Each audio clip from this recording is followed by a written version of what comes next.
America విశ్వవిద్యాలయాల్లో ఉన్నత విద్యను అభ్యసించాలనుకునే భారతీయ విద్యార్థుల సంఖ్యలో భారీ తగ్గుదల నమోదైనట్లు గ్రాడ్యుయేట్ మేనేజ్మెంట్ అడ్మిషన్ కౌన్సిల్ తన తాజా వైట్ పేపర్లో వెల్లడించింది. ఈ నివేదిక ప్రకారం ఆగస్టు 2025 నాటికి భారతీయ విద్యార్థుల నమోదు అంతకు ముందు ఏడాదితో పోలిస్తే ఏకంగా 45% పడిపోవడం గమనార్హం. గత దశాబ్ద కాలంగా అమెరికాను తమ ప్రధాన విద్యా గమ్యస్థానంగా ఎంచుకుంటున్న భారతీయులు ఇప్పుడు ఇతర దేశాల వైపు మొగ్గు చూపుతున్నట్లు గణాంకాలు స్పష్టం చేస్తున్నాయి.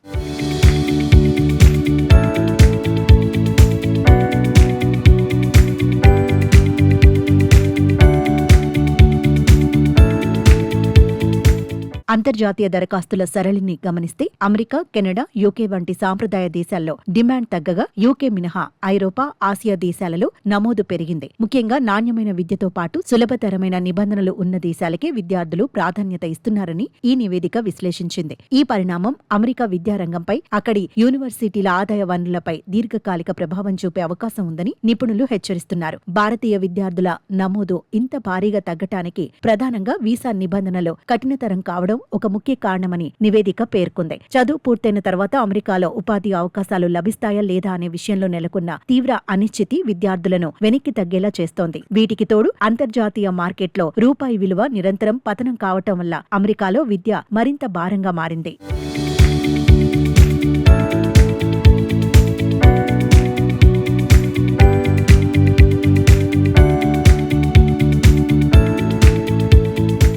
గతేడాది మే నెలలో వీసా ఇంటర్వ్యూలను తాత్కాలికంగా నిలిపివేయడం, సోషల్ మీడియా వెట్టింగ్ పై కొత్త మార్గదర్శకాలు రావడం విద్యార్థుల్లో ఆందోళన కలిగించాయి. అడ్మిషన్లు లభించినప్పటికీ వీసా ప్రక్రియలో జరుగుతున్న జాప్యం కారణంగా చాలా మంది విద్యార్థులు నిర్ణీత సమయానికి క్యాంపస్లలో చేరలేకపోయారని సమాచారం. ఈ పరిపాలనా పరమైన అడ్డంకులు, మారుతున్న రాజకీయ సమీకరణాలు భారతీయ విద్యార్థుల ప్రాధాన్యతలను మార్చివేస్తున్నాయి. అమెరికాలో H-1B వీసా వంటి నిబంధనలలో వస్తున్న మార్పులు విద్యార్థుల భవిష్యత్తుపై నీలినీడలు కమ్ముకునేలా చేస్తున్నాయి. దీనికి భిన్నంగా జర్మనీ, ఫ్రాన్స్ వంటి ఐరోపా దేశాలు, సింగపూర్ వంటి ఆసియా దేశాలు ఆకర్షణీయమైన పోస్ట్ స్టడీ వర్క్ పర్మిట్లను ఆఫర్ చేస్తున్నాయి. ఫలితంగా తక్కువ ఖర్చుతో కూడి స్థిరమైన ఉపాధి హామీ ఉన్న దేశాల వైపు భారతీయ మేధావులు మళ్లుతున్నారని నిపుణులు అంచనా వేస్తున్నారు.